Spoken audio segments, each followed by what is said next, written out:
Hello everyone, welcome to Web Solution. In today's video, I'm going to show you how to change phone number on TikTok.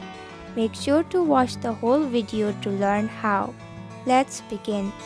First, open up TikTok on your mobile device. Tap on the profile icon at the bottom right of your screen.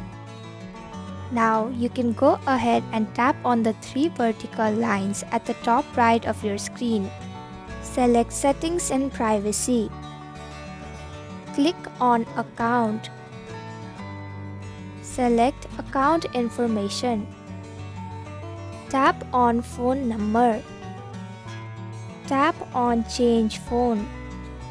Now you can go ahead and type in your new phone number. After you are done typing in your new phone number, tap on Send Code. After a few seconds, TikTok will send you a code on the mobile number that you have just typed in.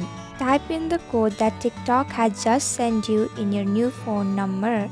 Once you have typed in your code, your new phone number is verified for TikTok. And that's it. This is how you change your phone number on TikTok. I hope you found this video helpful. If you did, please click the thumbs up button. If you have any questions or thoughts, type them in the comments below. And don't forget to subscribe to our channel for more updates. Click on the bell icon too, so you'll know when we upload a new video. We'll be back with another video soon. Thanks for watching.